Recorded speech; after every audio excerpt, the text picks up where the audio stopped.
Good morning, everyone. Welcome to this quarter's Independent Author Marketing Program webinar. This month we're talking about public speaking for authors, and we have the wonderful Ian and Rob running today's session. Now, for those that don't know Rob is a former teacher and experienced corporate trainer, and he also was a semi-professional opera singer. So when it comes to public speaking and performing in front of people and even talking to people, Rob has got this covered. We also have Ian, who I'm sure many of us know Ian, but what you may not know about Ian is that he actually has trained public speaking and presentation skills for over 30 years within the public and private sector. So between these two, we've got public speaking covered. So I am going to just do a little bit of housekeeping to start with, and then I'm going to hand over to them. So if you have questions and you are in the room with Rob and Ian, please do feel free to ask your questions as you go. If you are watching us on the webinar, please drop your questions into the chat and we'll ask them as the session's going, just rather than taking yourself on mute, off mute. Now I'm going to go on mute and I'm going to hand it over to Ian and Rob. Well, hi everybody. It's great to see you, hear you, and be speaking with you today. And yes, I am speaking to you with probably over 30 years background on stage as a semi-professional opera singer and, as a teacher and as a presenter. So I don't expect that you would necessarily have that background knowledge. And what I'm going to tell you and what Ian's going to relate to you today isn't necessarily got this magic bullet. I'm suddenly going to become the world's best public speaker and orator. But the reality is, for all of us as independent authors, we are our own salespeople and we are our own marketers to a large degree. And so we need to get used to that fact. So the one thing about this presentation today is that if you are pathologically averse to speaking to people in public, or if you're chronically shy, I probably don't have any real answers for you, but I can give you some tips and tricks. And so I shall now magically reveal our first slide, because we're going to be talking about visualizing success and how we go about doing that. And of course, visualizing success sounds easy. The interesting thing is that as human beings, we seem to be rather geared the other way. And the most obvious thing that happens when you have a gig or you have an exam or you have something important in your life is we automatically start assuming failure. And we think of all the things that can go wrong. And we are so good at doing that we can drive up our heart rate, we can get the sweats, we can find it difficult to sleep at night. And I can give you a couple of particular examples of mine. When I was going to uni, exams were always an issue to start with because I would always not sleep well the night before. And I would be thinking that, look, I'm going to go into this exam and all the stuff that I've been studying for, then I can ask those questions. Every question that's there is going to be one that I'm not going to be able to answer. Or I'm going to sit and the chair will break, or my pen's run out, or any number of permutations and combinations of things to completely stress me out. And then as a performer, I would have a dream where I would be at the theatre coming quite composed and somebody come in and said, Rob, you're late. You're on stage now. What? I can't be. It's the wrong time. And it is. And you're doing this role. No, I'm not doing that role. I'm doing this other role. So it would be this terrible thing. And I'd actually live and breathe this. So we have to visualize success. And that takes a lot more conscious effort. Because for me, we're divided into two people, really. We have the conscious part of ourselves. That's the bit that says, oh, remember last week, you didn't do that very well. Don't do it again this week. Or remember the last time you did that, it was a disaster. And then you've got the subconscious part. And the subconscious part is the person that can do anything, absolutely anything. The all-powerful being that lives inside of all of us. And we have to connect with that subconscious person. So we have to visualize success. So I started turning things around. So I would start visualizing in an exam that I was going to go in and every single question on that page would be one that I had completely studied for and was a complete expert in. I visualized that I'd be walking out ahead of anybody else because I had written all the answers to their questions and I felt a complete sense of satisfaction. And the same would apply to a performance. I'd have a standing ovation. People would love what I did on the day. They would come and greet me after the show. Yeah, and it completely changes your mindset around. Now, I know it sounds easy, and it's not, because you really do have to put some conscious effort into it, because that little conscious voice that tells you, no, this is going to be bad, you're going to fail, it's always in the back of your mind, and you have to try and blot that out. So visualizing success is really, really important. And so in terms of us as authors, we're not necessarily going on to perform some role on stage, and we're not walking into an exam. We're actually going into a venue where the people that are there listening to us actually want to be there, and they actually want to listen to what we have to say. So the first thing in our self-belief is that what we have to say is important, and that what we've written has value and it has meaning. That meaning might be meaning for us, but that's what we're trying to communicate to them. So what are the tips and tricks for doing that? Well, the first thing you can do is you can spend some time rehearsing questions that you know you're going to be asked. And if you can do that and then get the answers out, get the responses out that you want, you will already be rehearsing. You won't be going, no, I'm not sure, they're the things that you want to avoid. And then you look confident. And if you look confident on stage, because that's where you are at the end of the day, whether it's a podium or whether it's behind a lectern or whether you're reading, you're entertaining people at the end of the day. People want to be entertained. The other thing about audiences when we start freaking out is that they really want you to succeed. I haven't yet been in any kind of a show, performance, book launch or presentation where the people were willing you to fail. In actual fact, they really want you to succeed, and you really want to let them into your world. I remember doing some masterclasses in singing once upon a time. I can never remember the lady's name. I know it was Margaret, but she was Cheryl Barker's coach. For those of you that may or may not know opera, Cheryl Barker was a leading global soprano, and she was doing a masterclass. And she said to me one day, she said, Rob, what you have to realize with performance is you are doing people a great service. You are letting them into your world, and you're letting them into your performance. You are sharing that part of yourself with them, and it's a privilege for them. And that's how you need to think. So it's not this arrogant, I'm so clever, look at me, I've got tickets on myself. It's this confident poise that you develop when you're talking to people. And it's important. It doesn't come overnight, but the tips and tricks that we're talking about will certainly help boost that. So if we look at our little slide here, and I'll just get Ian to focus in on that. When we visualize success, you are your own brand, absolutely your own brand. This presentation is not a cure for the things we're talking about. I'm shy or I'm nervous, and let's talk about being nervous. Being nervous is good. Being nervous means you are a human being. It's focusing that nervous energy into your presentation. Now, I've always been very, very jealous of people that can just sit very quietly and poised before they walk onto a stage. I have never been able to do that. I have to walk up and down, walk up and down, walk up and down until I walk out. The moment I walk out, I'm a different kind of person because I'm focusing on that performance or focusing on that presentation. So not a cure, but being nervous is a great thing. It's about self-belief. It's about having confidence in yourself. You have spent your time as an independent author with this book.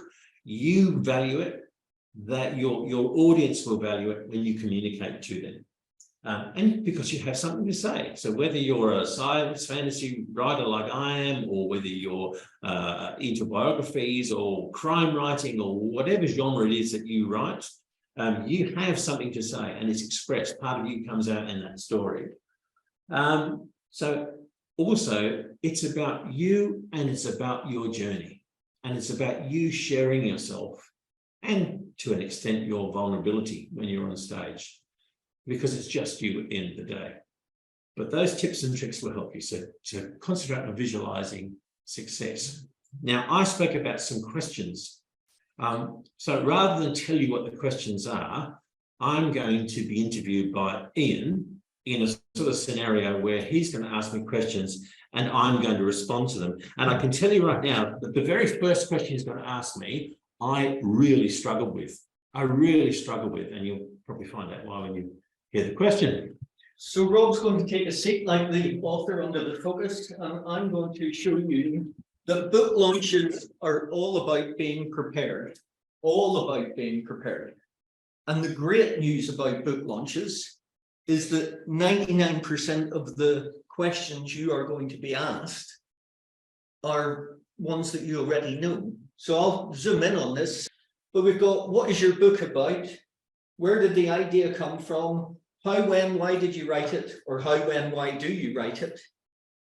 When did you decide to be a writer? And I'm going to talk to that one first before we get into interviewing Rob. And what would you ask your favorite writer is the question that you should ask yourself before you go to your own book launch, because whatever you would ask your favorite writer, that's what people are going to ask you. But before I get into asking Rob these questions, when did you decide to be a writer? I have been to multiple book launches where the writer goes, oh, I'm not really a writer. I'm an electrician, or I'm a plumber, or I used to be in the military, or I'm a singer, or I'm just a mum. So I'm going to tell you now that we have just published our 102nd book in Book Reality, and in fact that I'm very happy about, very proud of. 102. I have been approached by over 400 people who told me they were writing a book, because I keep track of them, just in case they come back later. 400 people who are writing books, of which a quarter managed it. The rest have never actually finished anything. They're still writers, by the way. They're still writers, but they haven't actually published their book. So when people ask you, when did you decide to be a writer, and you are at your book launch, you have got every valid reason to go, oh, I decided to be a writer in whenever. In my case, I decided to be a writer in 1970s, and it just took me a while to get around to it, which is a perfectly valid answer. This question as well, what is your book about? You've written 100,000 words on a space saga which involves time travel and vampires and female golf players, because we happen to be in a golf course, and that's just getting me. Oh, by the way, we are in the boardroom of our local golf room, if you're wondering who these esteemed gentlemen are up on the walls. So you've written 100,000 words on cats, golf, and vampires, and someone asks you to distill it down as to what your book is about. The question is, what is your book about? Not tell me the whole synopsis of your book. Tell me the first 4 chapters, the middle, and the end. So you need to figure this out. It has to last about a minute, the answer to that question. 15 seconds would be better for the answer to that question. And I'm just going to zoom in on this board now so that you can see the questions that I'm about to ask Rob. Louise, did you have a question before I kick off? I was just going to circle back to something that Rob was talking about before, and maybe some people were kind of struggling to connect with where Rob's talking about being on stage and pacing behind stage and things like that, because maybe you haven't been on stage before. But I think it's really important to think that that stage that Rob's talking about could actually be your kitchen table. It could be your desk in your office. That stage is wherever an interview or a reading is going to be taking place, or wherever you are talking about your book. Maybe you're in a coffee shop. I was recently interviewed for a local newspaper, and it was at my house. And I can tell you, I was so nervous when she was on her way here. And as she got here, I was really nervous to talk about my business and things like that. And so those nerves are normal for those of us that even present all the time. Just embrace them and know that it means that you care about what's going to happen, and you care about your book, and you care about, you know, putting your best foot forward. Don't think, oh, I'm nervous and it's a bad thing. It's actually a good thing, and embrace that. It is, and building on that, Louise, the other thing you can do most of the time when you're doing these sorts of talks, and they are scheduled. They're not something that's happened out of the blue that you have to drop everything and do in 2 minutes flat. So you have the opportunity then of visiting that venue, and becoming familiar with that venue is really powerful. because you're not then caught by any surprises. You know that there are people coming and going. You know what the seating arrangements are. You know what your immediate environment is like. So familiarization really assists in lowering that nervousness and giving you room to move. And then you've also got time in most cases where you can actually occupy the space you're going to be, see how much room you've got to move. You know, all of those things are part of your let's call it your pre-performance rehearsal, for want of a better words. My pre-performance rehearsal last week or the week before was that I had my cleaner come, so my house felt clean, because that was important to my nerves when the newspaper journalist was coming. It's a small thing, guys, but these are what we're talking about today. Okay then, so Rob, no pressure. What's your book about? Okay, so my book is a science fiction fantasy genre. So the central theme of that book is light versus dark. And the best way to describe that book for me, especially in the visualization of it, is it's Star Wars meets Lord of the Rings. And that's what I was trying to capture in that book. Fantastic. Now we'll come back to this. Rob, the first time I asked you that question, how long did it take you to answer? Oh, about 15 minutes. Yeah, about 15 minutes. I mean, it was a very detailed look at your book, but my goodness, it went everywhere. Don't feel bad, by the way, if you don't have that distilled down, because it takes such a long time to figure it out, and it'll change. You don't have to stick to it. Where did the idea come from? I think the idea's been really, what's the word? I'm thinking gesticulation. That's not right. It was fermenting in the marinating on one time. Yeah, that's it. That's the word. And having met Ian, I phoned him and I said, "Look, I've got an idea for a book. Can I talk to you about it?" And he said, "Yeah, let's have a coffee." And I remember that meeting very clearly. And I started talking about it, and we were about 1 minute in, and he said, "I want you to stop right now." He said, "And I want you to stop apologizing for the story that you're telling me." He said, "I'm here because I want to be. We're having a coffee. Tell me what the story is." So then I sort of relaxed and I began to tell him all about these ideas. And towards the end of it, I think it would have taken 15, 20 minutes because I went all over the place as well. And he said, "That's good, but that's not one book." So, "What do you mean it's not one?" He said, "No, that's 3. And at the time I thought, "No, it's not." Yes, it is. And that's cool. Yeah. And so we've ended up with 2 books into a trilogy now with Rob. And he's not the only one to apologize. So my first book ever, my science fiction book, that's my Vegemite book or Marmite book, if you will. People either love it and read it 2 or 3 times, or people can't get past the 2nd chapter and throw it in the bin and write 1-star reports on Amazon calling it dribble. And that's okay, because, hey, Dickens has got 1-star reports on Amazon, so I'm okay with that. But it's taken me a long time to actually phrase that to someone. "Oh, my first book, that's a black and white. You're either going to love it or hate it." But that's not an apology. That's just a statement, which is better than what it was. I used to go, "Oh, well, the first year." So you just need to get over the hurdle. What you've done is good enough to talk about. How, when, why do you write? So we'll go for how do you write? Keyboard, write down? Yeah, very much the computer. I don't make notes of anything. I tend to think a lot. And I will wake up at the early hours of the morning thinking about a particular part of the book.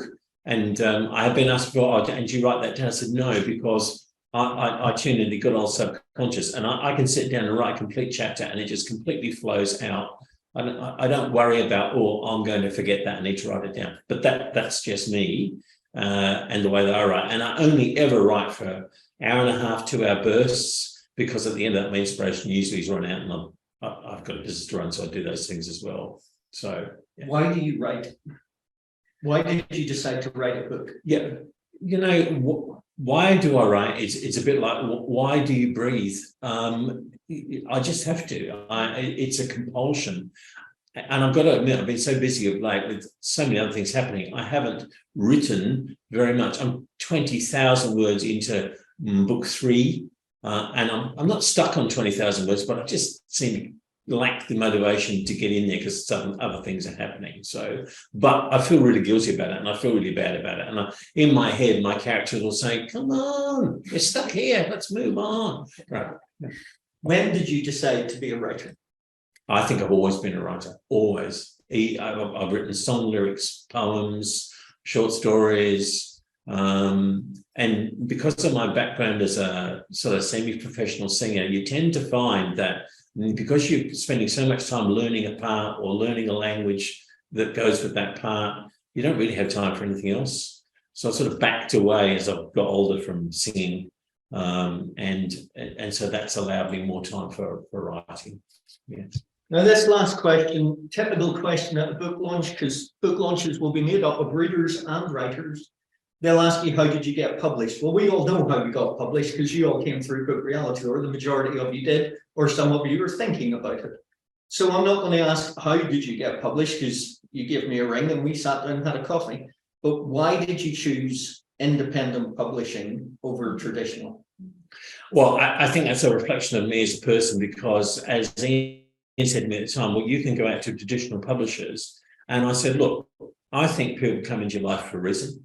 And I've met you and have known each other for years before we spoke about books. And I trust you, and I am not at 65 years of age going to jump through hoops and the inside of a particular thing to try and convince you to publish my book. So I very much wanted to do that independent publishing thing. And I suppose I've still got that option. I mean, I've always got the option of doing traditional publishing if I wish to, but I think the first thing for me was, let's get the 3 books out and done, and then I'll look at what options I've got. Fantastic. Which, by the way, is the most usual answer we get for why independent, because people don't want to spend the time trying to get traditional publishers on board. A standard traditional publishing deal, once you've achieved it, will see your book normally take between 18 months and 2 years to come out. And quite a lot of people that I know don't have 18 months or 2 years that they want to spend waiting and waiting and waiting and waiting. And that's after they've got the deal. The longest the longest acceptance from someone sending a book to a publisher that I've heard about was 9.5 months. So the gestation period of a very large child. They'd sent it into the publisher, they heard nothing, and 9.5 months later, they got a letter saying, no. And their requirement, by the way, was that you couldn't send it to anybody else while they were considering it. Yeah. So she was 9.5 months behind the start line before she had to start again. So anyway, so moving on then, we've talked about you going into a presentation, feeling confident, visualizing success, being prepared for the questions. What we're going to talk about now, you've actually got 7 seconds to make an impression. It's not all about the talking. It's about how you dress, not address. I mean, you can wear whatever you like. I'm not judging. But if Rob turns up in a dress, people will have an impression of him. It's about the gait that you use to walk into the space. It's about the stance. It's about your expression. It's about your voice, and voice breaks down into voice, intonation, pace, P-A-C-E, very conscious of my Northern Irish accent and what that can make that word sound like if you're not reading it, and clarity, which actually comes to that last point too. And right at the bottom is content. Content doesn't matter if you've made such a hash of the rest of this that nobody is listening. So what do I mean by dress, gait, stance, expression? Well, I'm going to zoom back out on this. It is stereotypical nowadays to think that what you wear doesn't matter. And actually it does. And with an author, you need to have a style because you're a brand. So I wear these t-shirts and polo shirts and branded polo shirts and always have done. I had these for my training company, different logo. And before that, I wore a military uniform for 20 years, and that's what I'm comfortable with. I'm comfortable wearing a uniform when I go to work. But as an author, funnily enough, I wear pretty similar to what Rob's wearing, which is a t-shirt with a shirt over it.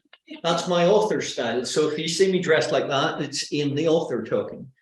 That dress is important. If I walk in wearing, in Australian parlance, thongs, in normal rest of the world flip-flops, and board shorts, and a Hawaiian t-shirt or shirt, and I'm there to talk to you about the biography of General Machrihanish, who led the troops in World War I, people are going to get very confused.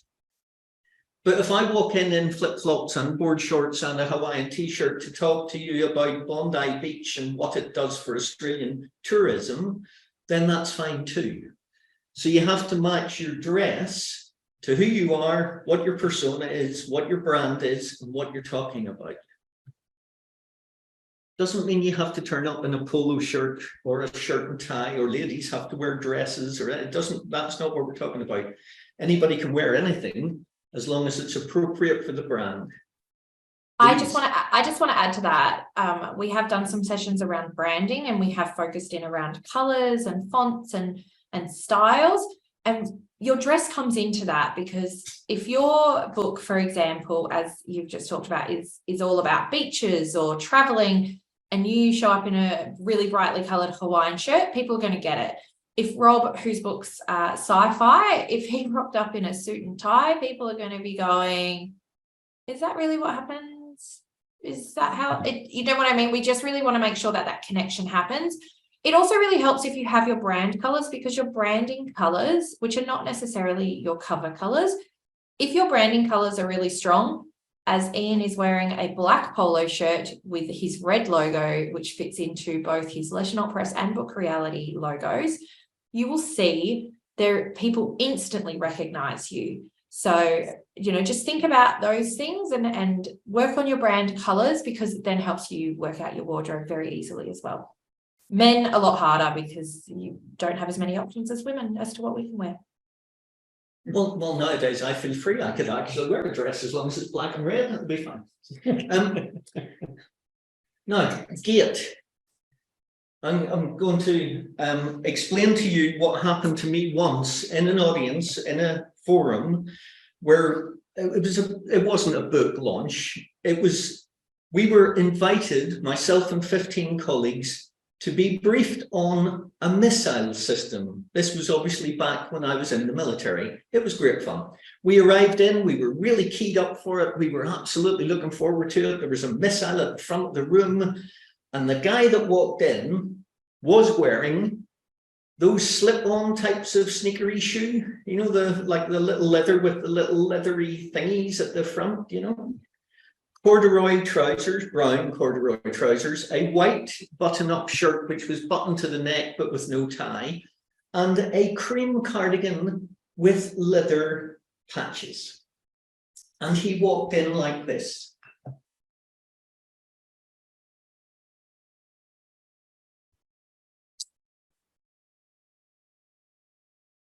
Good afternoon, ladies and gentlemen. My name is Professor Smith, and I am here to talk to you today about... And in the feedback for the presentation, one of my colleagues simply wrote, "Make the bad man stop." The gait, from the moment he shuffled in, you thought, oh, this is not going to be good. And the fact that he was hugging himself. The guy was the world's leading expert on this missile system. He built it. So there should have been no fear for the fact that we were giving him credibility. But instantly, before he even opened his mouth. So walk in to the space. And that space might be a library. And as Louise said, it might be a kitchen table. And all of those things, like Rob was talking about, the stage, you don't see opera singers coming onto a stage, well, not unless it's in their character. They don't come onto a stage going, "Oh, I'm apologizing for this." So you walk in confidently. And when you get to wherever it is that you're going to go to, you stand confidently. Ladies are much easier to do this because they've got much more practice, because designers don't put pockets in their stuff, and I don't know why. But blokes, we've got a problem with what do you do with these? Because that doesn't quite look right-ish. And well, you can kind of get away with it, I suppose. But if you've got coins in your pocket and you're jiggling them, that will drive everybody insane, and it will also look very dodgy. So stop that straight away. That doesn't quite send the message that you want to send. So what do you do with them? Well, just cut them there. Just hold them in front of your body like so. And if you're putting the weight on like I am, just, you know, take the support weight of your belly. It's fine. Unless you're a woman, which don't do that, people will think you're. Yeah, don't do that either. So women are much more natural in your stance because you haven't spent the rest of your life with your hands in your pockets. So you've got an advantage. That said, whatever you're going to do with your hands, do it. So if you're going to use your hands to express, then express. Don't be fidgety. Fidgety is a bad idea. I was just going to say, as a performer, that the hardest thing to learn is what to do with your hands. And you will find if you go to some of the ISTEPA, so you've got amateur singing, no disrespect to amateurs, and they walk out on stage and they don't know what to do with these hands, and they're constantly moving and constantly distracting. So less is more, really. You know, standing here like this is fine. Standing with your hands behind your back. They're both open. These are open stances, so they sort of invite you in. And as Ian said, if you've got a gesture, use it, but just don't overdo them. It's a bit like overusing exclamation marks. Oh my God, another exclamation mark. You know, this man must have written a book yelling all the way through. Sorry. Pet hate. Also, pet hate of mine. Do a check of your manuscripts for how many exclamation marks you've got. So that's gait and stance. Your expression. The easiest way to get a crowd on side, and it's a real shame that Karen, Julie, Leanne, and Margaret don't have their cameras on, because we could carry out a little experiment. So if you could turn your cameras on just a second, you'll all still be muted, it's fine, but we can carry out a little experiment. Right.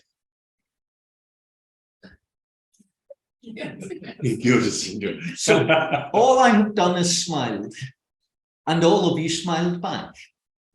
Weirdly, if you walk onto a stage, a performance area, a library, a kitchen, a journalist meeting, and you go, hi, they will instantly smile back. And now I know why you've all gone to turn your cameras off, because the bandwidth is struggling and it's all fine. But thank you very much for joining in. It would have been terrible, by the way, if I'd smiled and you'd all gone, no. The first expression that should come onto your face is a smile. The smile will relax people, even if it's a nervous smile. The smile will relax people. They will smile back. You will feel comfortable about them smiling back. Everybody relaxes. It's all good. Once you're a bit more relaxed, then you can say the first 3 sentences. The first 3 sentences are key. You need to practice the first 3 sentences. You need to practice them over and over and over and over so that they're perfectly natural. Hello, I write under pen name of Ian Andrew, by the way, so we'll do this like I'm an author. Hello, I'm Ian Andrew. Thank you ever so much for coming to my book launch today. And we're going to be looking at Face Value, the first in my crime trilogy.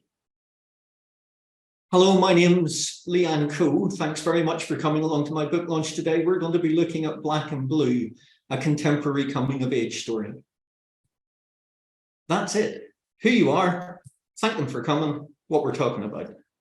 Over and over and over and over, so that it comes out friendly, and it doesn't come out like my professor friend.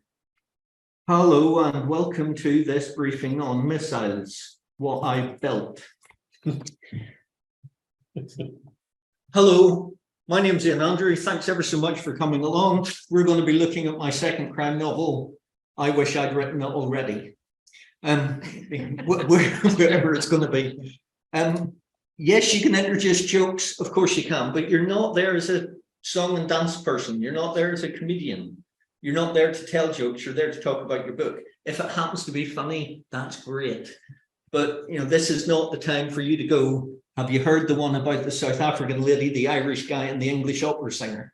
Because that's going to not kind of sit, by the way, it's still sitting in front of me, South African, just in case people are wondering where that's come from. If you get those 3 sentences nailed, everybody relaxes. Because the worst thing that an audience wants to hear in the first 3 sentences is, hello, everyone. My name's Ian.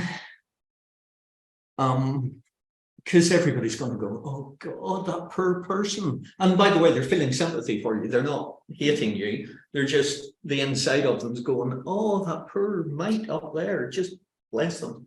And little old ladies will come up and hug you. It's great.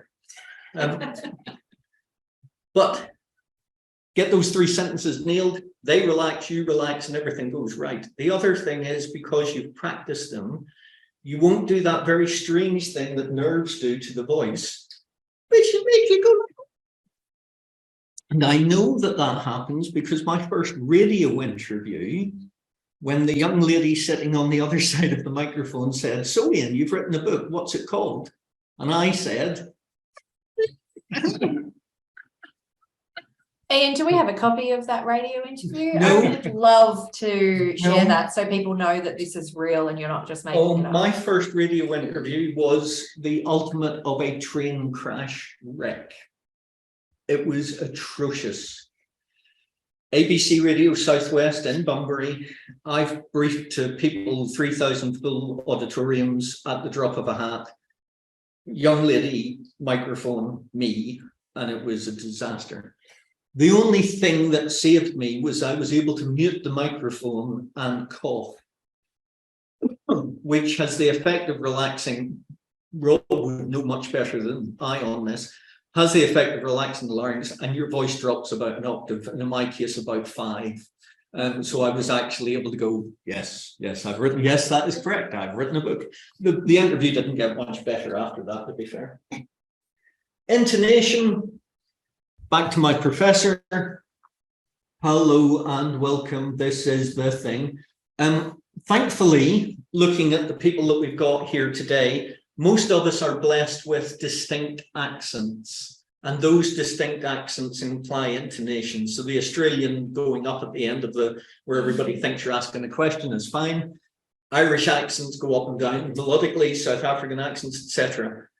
There's very few accents in the world that are standard monotone. So you actually have to work at your voice to make it monotone. Most of us are naturally blessed with a bit of intonation. And as long as you go up and as long as you go down, it's fine. As long as you're not shouting, as long as you're speaking clearly, that's fine too. PACE, the speed at which one speaks.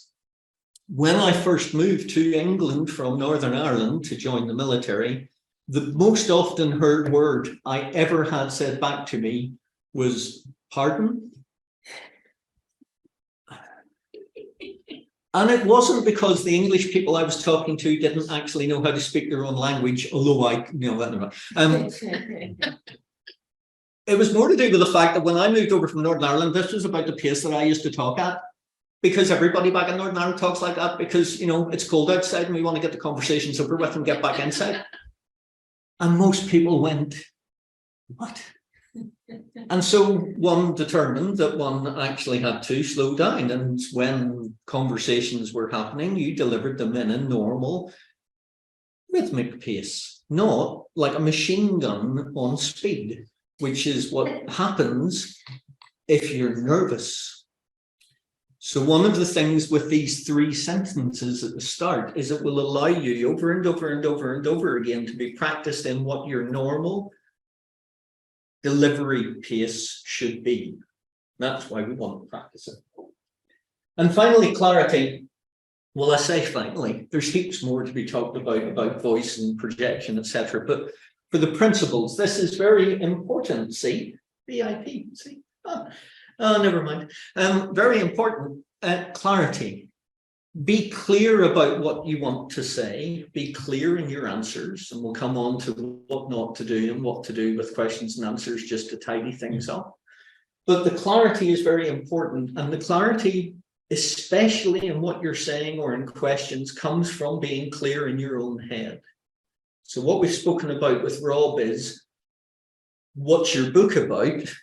If you're not clear in your own head, how are you going to be able to communicate that clearly to your audience? And your audience could be one, by the way. I've been blessed. I went to my first book launch and 65 people turned up, and the same book for an author's evening the following week in a different place. There was me, there was the librarian, and there was Maggie. And Maggie only turned up because she was cold, I think. And she came into the library, but hey, we did it anyway. So don't be disappointed if your first author event has got you and the librarian and a couple. Couple's good. I posted a while ago about Ed Sheeran turning up to do a gig, and there was him and the sound man.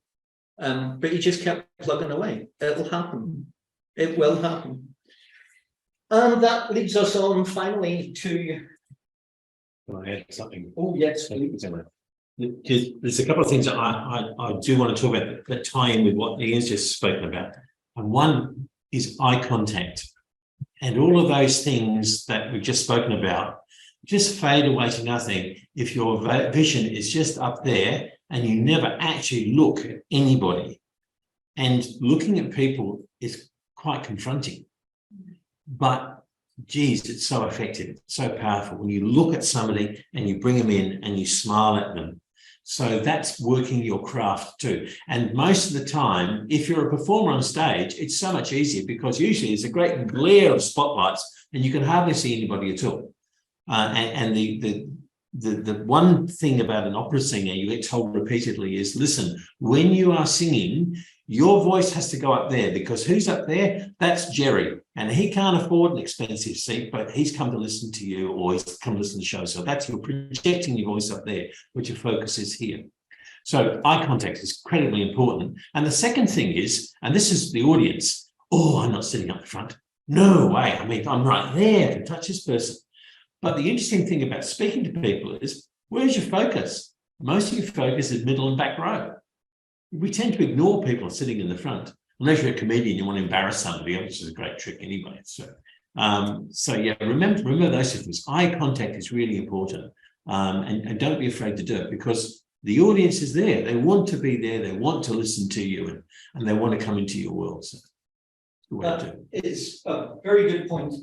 The eye contact is incredibly important, and I completely forgot about it. And there's a fine line between the eye contact. Don't pick on one. Okay, that gets so I know Kim well enough to be able to do this. Kim, young lady sitting in the front here. But if I just speak to Kim and hold her eye contact, yeah, she's going to start doing that. Yes.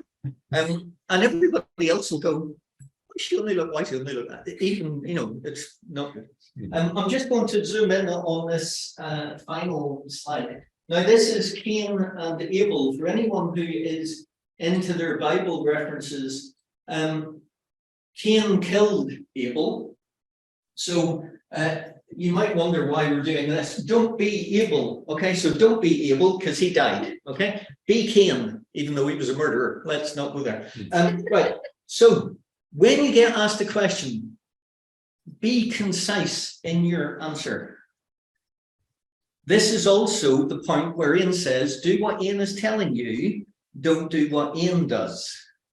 Okay, I have an excuse. I'm Northern Irish and we don't know what concise actually means. But do be concise in your answer. Answer the question. And we'll come on to what that means in a moment. I don't know is a perfectly valid response. Why did you decide to do that within that chapter? To be perfectly frank, I don't know. I think the character decided it, which I know sounds crazy because I know I write the character, but pretty much my characters decided to take the story and run away with it. That happens. But if you then say, I don't actually know the answer to that, but I'll find out for you, you actually have to find out for them. You actually have to follow up. So you get their email address and add them to your mailing list, spam them consistently, and answer their question. No, don't do that. And answer their question. The don't bits. Don't answer your question. That's politicians. So answer the question. What's your book about? Well, let me tell you why I wrote it first. No, I didn't ask you that. What's the book about? Well, we won't be raising the taxes this year. No, we will. Don't answer your question.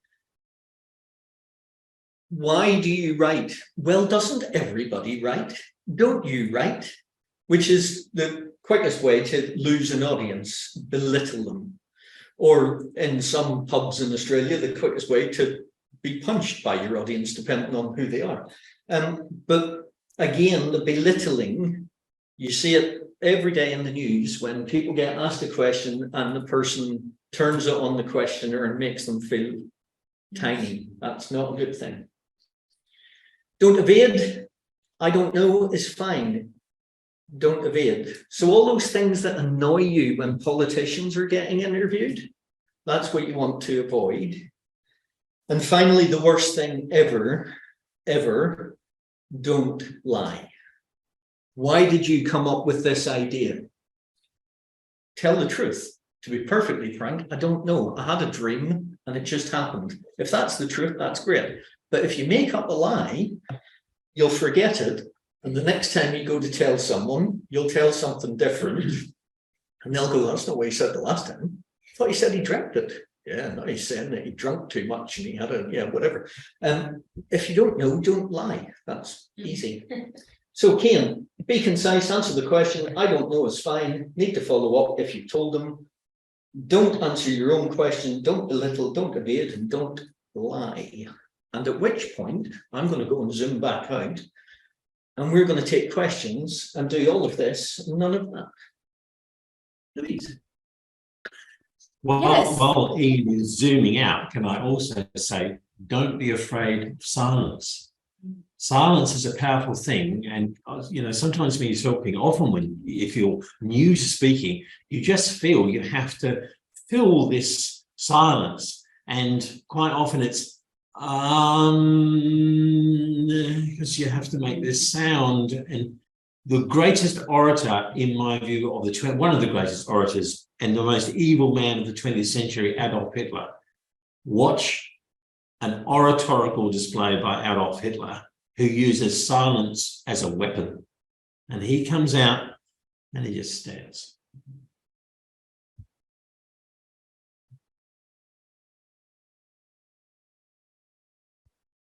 That's powerful.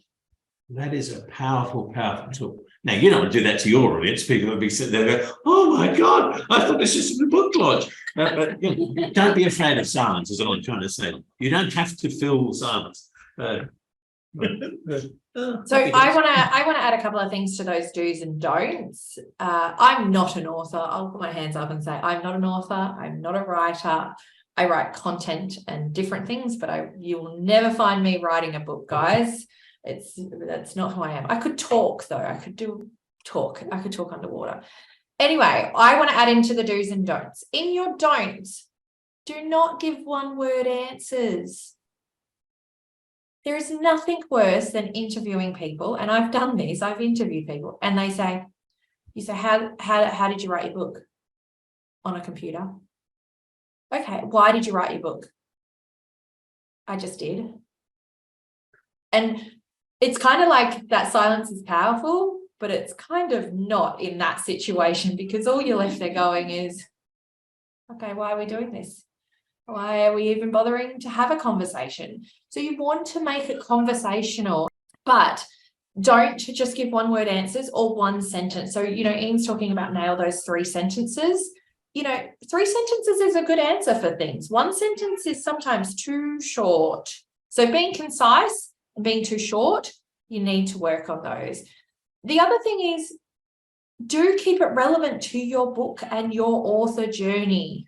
People don't necessarily want to know your entire life story. Like, I was born in a hospital and then my mother took me home and then she changed my nappy. And 100 years later, you finally get to, I wrote a book. So just, think about keeping it relevant. Okay. I'm going to just put myself on mute now and let Ian run with something. No. I completely agree with all of that. The relevance part and get to your journey. That works. I was just wondering, Louise, are there any questions in the chat? Because I can't see them from here. Or is there anybody with questions? There doesn't seem to be any in the questions. Phil has added that if you lie, there's more to remember, and that is very true. If you lie, there is more to remember. Absolutely, yes, that's incredibly true. If there are no questions, then for the last couple of minutes, I'm going to give you a very brief outline for how a book launch should work. Well, how the usual book launch should work. Because I've had some authors that decided that they wanted to change things, and that's fine. You can do whatever you like. It's your book, but there is a sort of a standard set. Firstly, find a venue. Libraries are great because libraries have their own mailing lists and their own marketing. Tick. Bookshops, also good. They have their own mailing lists and their own marketing, but of course, any books that you sell at a book launch in a bookshop, they will expect a cut. Any books that you sell of your own at a library, libraries tend not to expect a cut because libraries are the mark of civilization and we love them. So the person, the bookshop owner, the librarian says, everybody, welcome. I'd like to introduce Louise Burkle, who has just written a book on business. And Louise walks on confidently and goes, hello. So she will then say, hi, everybody, I'm Louise, and I'm here to talk about my book, How to Be a Marketing Genius. And everybody will go. And then she will talk a little bit about the book and her journey and how she came to write it and what she did about it. And that might last maybe 5 or 10 minutes, a bit about how, all those questions that we spoke about that you might get asked, you might want to already try and cover them off. This is what my book's about. This is how I read it. This is why I wrote it. I mean, Rob has an interesting story as to why he wrote his science fiction, was basically he wanted to write a book that he wanted to read, which is a perfectly valid answer. Kim, when she finally writes the book that I want her to write about the children's combating demons people, when it comes out, you'll all love it. It's great. She'll tell you why she wrote it was because she was badgered by an old guy in Leschnault who was desperate for her to write the book. Once you've done that, you then do a small reading, which will last about 3 to 5 minutes. Not the end of the book. That is a bad idea. Doesn't necessarily have to be the start either, but a bit punchy, a bit that gives, ooh, what you're looking for is the bit that makes people go, oh, I really want to go and buy that book right now to find out what happens. So you want it to kind of be a cliffhanger. If your first chapter is a cliffhanger, then, and it's about 3 to 5 minutes, that requires you, by the way, to have practiced reading it. You wrote it, you know it, but there's a big difference when it comes to reading it. You need to get your timing right. You need your pace and clarity to be right. So Rob and I wrote these notes, but talking about audience, remember this fundamental truth. Your listeners will want you to succeed. So you need to be able to look up, not just look down. And therefore you need to be able to go back to the bit on your book without going, where was it? You need to have it practiced and down. And you may have written words that are actually quite difficult to pronounce. So you need to practice the pronunciation as well.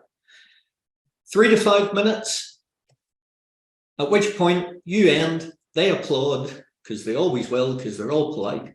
And then you say, and the person who is facilitating it, you go, thanks very much. And they go, hi, ladies and gentlemen, have you got any questions for Rob? Question, answer, question, answer, question, and answer. And then usually what happens is you go to a table where you sit down and people come up and buy your book and you sign it for them, and you never sign your legal signature in a book. So make an autograph, practice an autograph that isn't your legal signature, because you don't want someone walking off your book going, oh, I'll write checks in this guy's name. And always, always, always ask the spelling of the person you're signing for. Because someone will say, who would you like it made out to? Karen. Excellent. And you write Karen, and they say, no, it's actually Chyor. What?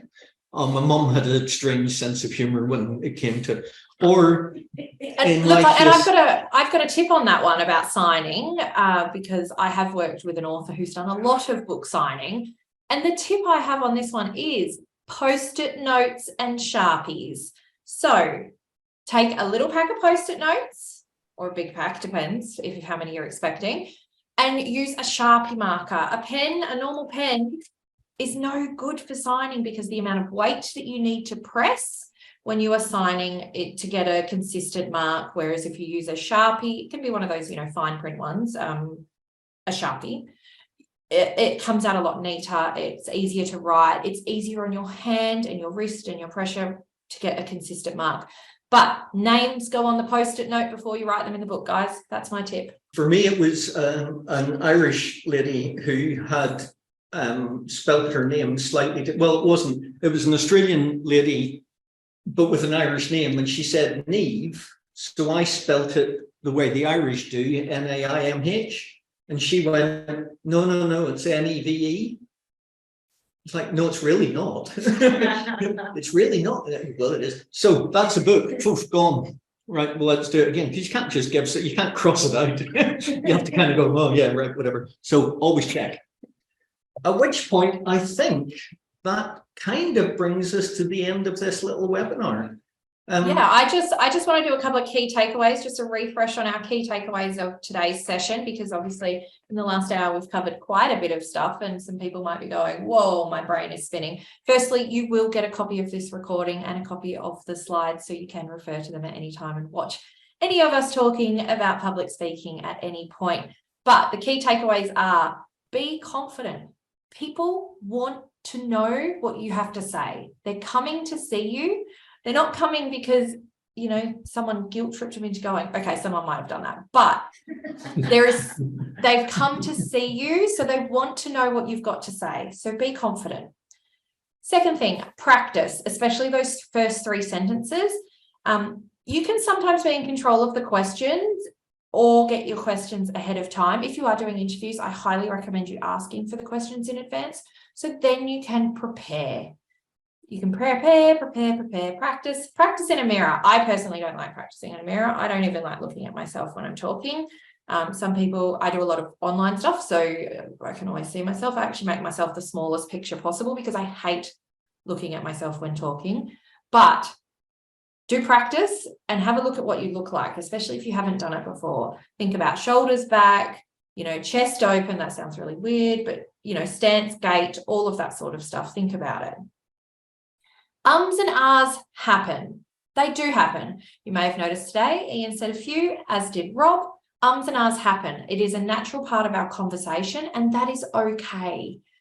Just don't be that person that's, yep, so I did this like, and I did that like, because nobody wants to hear it and you'll lose your people very, very quickly. The last one I've got is don't tell your audience the whole story. Keep it concise, keep them wanting more, because that's part of a marketing thing, that you want people to go and buy your book, or you want them to come up and have you sign their book. Leave them wanting more. And the last one I have is be clear about what you want to communicate. So know your brand and know your brand message about your book, why someone should buy it, why you wrote it, and be clear. Be clear on what you want to communicate to people. Don't tell your whole story. Keep it relevant. We do have a question come in from Phil. How do you introduce yourself if you use a pseudonym? This one is for you, Ian. I am Ian Hooper. I'm also Ian Andrew. When I'm at a book launch, I am only Ian Andrew. because it'll confuse them. So in your case, Phil, Peter Shearing Sherston, you will be Peter Shearing, and you just stick to Peter Shearing. If you ever decide to write a book under your own name again, then you'll end up being Phil Sherston, but this book was written by Peter Shearing. But for now, you're Peter. So you just have to introduce yourself as Peter and go with that. I want to leave you with a thought.